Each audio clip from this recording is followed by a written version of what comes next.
Chapter 6, Boss of Lunch.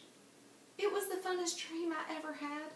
I looked exactly like Mrs. Gutzman, except I had my own face.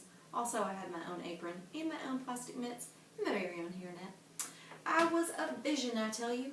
I worked my hardest in the kitchen. I washed all the carrots and I made all the hokies. Plus also, I ate all the sugar cookies. After a while, room 1 came into the kitchen with their trays. The children saw how hard I was working. They called me boss of lunch, and they skipped around me in a happy circle. After that, they carried me all around on their shoulders. May did not participate. I waved at her when I went by. Then a duck flew in and chased her out of the room. That morning, I woke up laughing in my pillow. And guess what else? At school, my day kept on getting better and better because I gave Mr. Scary my permission slip, and he let me go to the cafeteria at 10 o'clock a.m., and so I hardly even did much work. Mrs. Gutzman was delighted to see me again. She said I could start helping her very soon, but first she wanted to show me around the kitchen. It was the hugest kitchen I ever saw. It was a kitchen a giant would have. "Look at how big everything is, Mrs. Gutzman," I said. "Look at that big dishwasher over there, and look at those big refrigerators, and whoa, look at those big sinks, and that giant freezer." I kept looking, and look at that big can opener, and look at this big floor we're standing on, and look at these big walls, and that big light switch, and that big... Mrs. Gutzman interrupted me. "Okay, let's move on, shall we?" she said. "I'd like you to meet some of the other folks who work here, Junie B." After that, she took me over and introduced me to 6 grown-ups. I waved at those people kind of shy. They waved back, plus also, they said welcome. But here's the bestest part of all.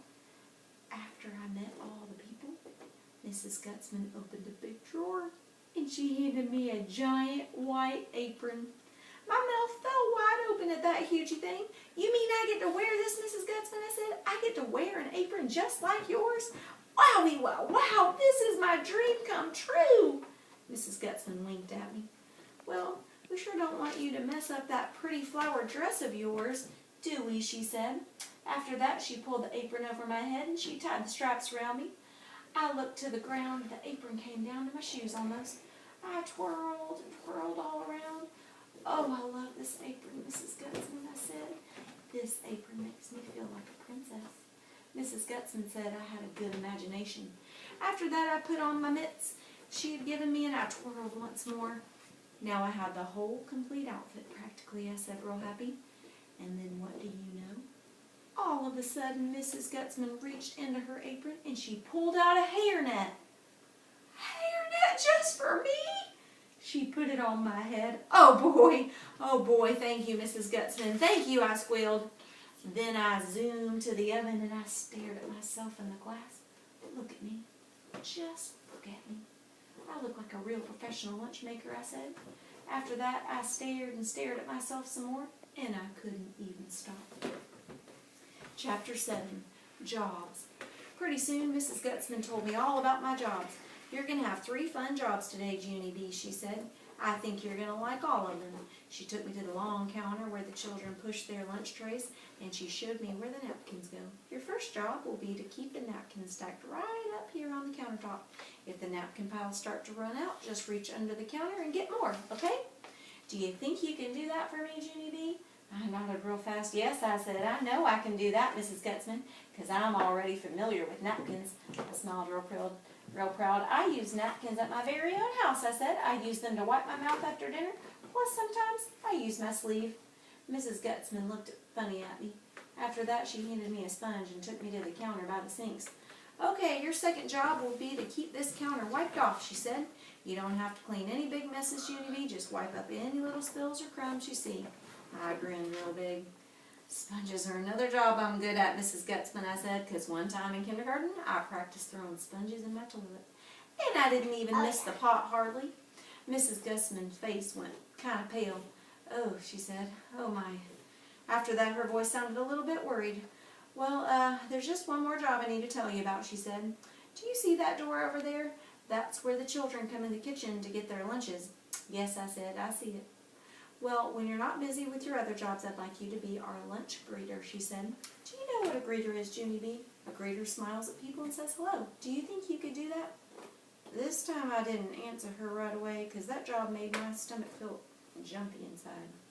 Yeah, only there's children who I don't even know at this school, Mrs. Gutzman, I said kind of shaky. And some of them are big kids, and big kids are not my favorite size. Mrs. Gutzman did a chuckle. Don't worry, Junie B. I think you'll find there are lots of very nice big kids at this school, she said. Could you just give it a try, please? I shrugged my shoulders, kind of weakish. I don't know, maybe I could, I said. Mrs. Gutzman gave me a pat. That's the spirit, she said. Now there's just one other thing we need to talk about before you get started. Then guess what? She reached under the counter and she gave me another pair of mitts. I quick held up my hands for her to see, but I'm already wearing mitts, Mrs. Gutzman. See them? You already gave me some yesterday. I know, but these are brand new ones, Junie B, she said. Around here, we change our plastic mitts quite often. That's how we keep from spreading germs. We're constantly washing our hands and changing our mitts. I scratched my head. No kidding, I said. Really? You mean I'm supposed to wash my hands plus wear mitts? My, that's a lot of hygiene, isn't it? Mrs. Gutzman did a teeny frown. Then she took me to the sink and she washed my hands real good. After they would dry, she put the new mitts on me. Whoa, these are the cleanest hands I ever saw, I said. After that, I skipped back to the counter and I began stacking napkins. Pretty soon the kitchen started getting smells in it. I sniffed the air. The smells were not delicious. P.U., I said kind of quiet. Mrs. Gutzman looked over at me and I held my nose. I smell stinkle, I said. Mrs. Gutzman did not look happy. Holding your nose isn't sanitary, Junie B. Now you'll have to change your mitts again. I kept on holding my nose. Yes, but if I let go of my nose, the stinkle will get in my nostrils. And that smell is not delightful. Mrs. Gutzman looked annoyed at me. What you're smelling is our lunch today, Junie B, she said. We're baking tuna noodle casserole. We're going to be serving it with carrots and peas. I made a sick face. Oh, I said, I hate peas. It's a good thing I brought my lunch today, right, Mrs. Gutzman? At least now I will get a decent meal. Mrs. Gutzman still looked grumpy. She came over and changed my mitts. After that, I stacked more napkins.